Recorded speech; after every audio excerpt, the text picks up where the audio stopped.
নমস্কার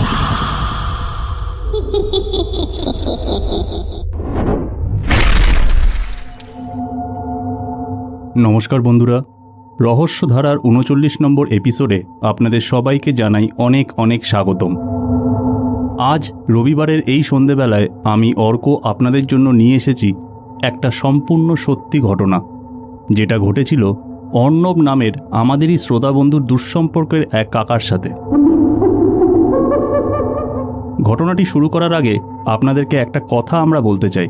রহস্যধারার যে সমস্ত ঘটনা আমরা আপনাদেরকে শোনাই তার সত্যি মিথ্যের যাচাই আমরা করি না। আমরা শুধুমাত্র আপনাদের বিনোদনের জন্যই সেই ঘটনাগুলো আপনাদের সামনে তুলে ধরি। তাই আমাদের একান্ত অনুরোধ, আপনারাও এই সমস্ত ঘটনাগুলোকে বিনোদনমূলক গল্প হিসাবেই গ্রহণ করুন। তাহলে চলুন অর্ণবের লেখনীতে আজকের ঘটনাটা শুরু করা যাক।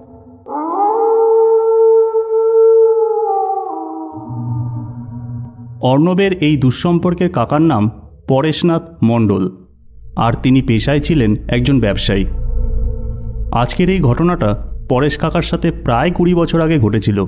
সেই সময় পরেশ কাকার বাবাও বেঁচে ছিলেন। ব্যবসার কাজের জন্য পরেশ কাকাকে বিভিন্ন জায়গায় যেতে হতো, কারণ পরেশ কাকার বাবা দিনু দাদুর তখন যথেষ্টই বয়স হয়েছিল। তাই তিনি আগের মতো আর ছোটাছুটি করতে পারতেন না।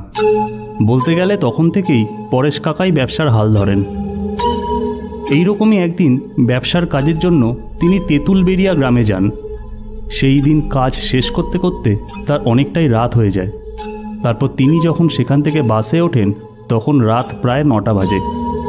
তিনি থাকতেন দমদমে, তাই তিনি মনে মনে ভাবলেন যে কোনো মতে তিনি যদি শিয়ালদায় চলে আসতে পারেন তাহলে সেখানে মাসির বাড়িতে বাকি রাতটা কাটিয়ে সকালের প্রথম ট্রেন ধরেই তিনি বাড়ি চলে আসতে পারবেন। এই ভেবেই তিনি সেই দিন বাসে উঠে পড়লেন এবং একটা সময় পর তিনি বাসের মধ্যে ঘুমিয়েও পড়েন। রাত তখন প্রায় ১১টা হবে। হঠাৎই প্রচণ্ড একটা বাসের ঝাঁকুনিতে ওনার ঘুমটা ভেঙে যায়।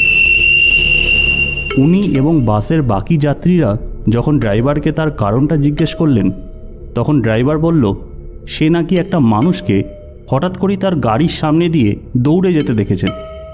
এরপর আবার বাস চলতে শুরু করে এবং পরেশ কাকাও আবার ঘুমিয়ে পড়েন। প্রায় ১০ মিনিট বাস চলার পর কাকা অনুভব করলেন যে তার পাশের সিটে কেউ যেন বসে আছে। উনি একবার আর চোখে দেখলেন যে ওনার পাশে চাদর মুড়ি দিয়ে একজন মানুষ বসে আছেন। উনি একটু অবাকই হলেন, কারণ যতদূর ওনার মনে আছে এইটুকু সময়ের মধ্যে বাস তো কোথাও দাঁড়ায়নি। তাহলে এই মানুষটা কোথা থেকে এলো? কিন্তু পরক্ষণেই তিনি মনে মনে ভাবলেন যে হতে পারে বাস হয়তো কোথাও দাঁড়িয়েছিল আর ঘুমের মধ্যে উনি সেটা বুঝতে পারেননি। তাই আর ৭-৫ না ভেবে উনি আবার ঝিমোতে লাগলেন। আসলে সারাদিনের পরিশ্রমের পর ওনার আর শরীর দিচ্ছিল না। এরপর আরও কিছুটা বাস চলার পর হঠাৎ করেই বাসের ইঞ্জিনটা বন্ধ হয়ে যায়।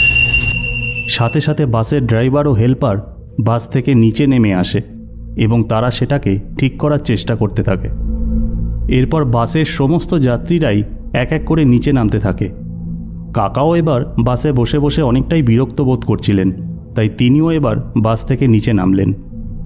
বাসটি যে জায়গায় খারাপ হয়েছিল তার থেকে কিছুটা দূরেই একটা চায়ের দোকান ছিল। হয়তো হাই রোড বলেই এত রাত পর্যন্ত সেই দোকানটা খোলাই ছিল। বাসের অনেক যাত্রী সেই দোকানে গিয়ে যে যার মতো করে খাবারের অর্ডার দিতে লাগলেন। এইবার পরেশ কাকাও সেই দোকানের দিকেই পা বাড়ালেন। বাসের অনেকেই সেই দোকান থেকে টুকটাক কিছু খাবার খেয়ে আবার বাসে উঠে গেলেন। অনেকে আবার পাশের ঝোপঝাড়ে প্রকৃতির ডাকে সাড়া দিতে গেলেন। পরেশ কাকা আর বাসে উঠলেন না, বরং তিনি আশেপাশের জায়গাগুলো একটু ঘুরে দেখতে লাগলেন। একসময় তিনি খেয়াল করলেন যে ওনার পাশে বসে থাকা সেই লোকটি ধীরে ধীরে ওনার দিকেই এগিয়ে আসছেন। এইবার লোকটি সরাসরি পরেশ কাকার সামনে এসে দাঁড়ালেন। এরপর এক কথা দু কথার মধ্যে দিয়ে ওনারা একে অপরের সাথে অনেকটাই সহজ হয়ে ওঠেন। এরপর লোকটি কাকাকে বললেন, চলুন দাদা, আমরা একটু ওই দিক দিয়ে হেঁটে আসি। বাসের যা অবস্থা তাতে করে মনে হচ্ছে যে ঠিক হতে আরও ঘন্টাখানেক লাগবে। কথাটা শুনে কাকাও আর না বললেন না। এরপর ওনারা হাঁটতে হাঁটতে একটা ছোট্ট রাস্তা দিয়ে সামনের দিকে এগিয়ে গেলেন। লোকটা বেশ মজার মানুষ ছিল, তাই কাকাও ওনার সাথে কথা বলে বেশ মজাই পাচ্ছিলেন। কথার মধ্যে উনি এতটাই হারিয়ে গিয়েছিলেন যে উনি বাসের কথা একদম ভুলেই যান। প্রায় অনেকক্ষণ পর কাকার হঠাৎ করেই বাসের কথা মনে পড়ে এবং উনি সেই লোকটিকে এইবার বাসের কাছে ফিরে আসার জন্য বলেন। লোকটি কাকাকে একটু দাঁড়াতে বলে পাশের ঝোপের মধ্যে ঢুকে যায়। প্রায় 10 মিনিট অপেক্ষা করার পরও যখন কাকা দেখলেন যে সেই লোকটি ঝোপের বাইরে আসছেন না, তখন কাকা নিজেই সেই ঝোপের মধ্যে চলে যান এবং সেখানে গিয়ে উনি যা দেখলেন সেটা তিনি সারা জীবনেও ভুলতে পারেননি। উনি দেখলেন সেই লোকটি একটা মৃত বন্য প্রাণীকে চিবিয়ে চিবিয়ে খাচ্ছে।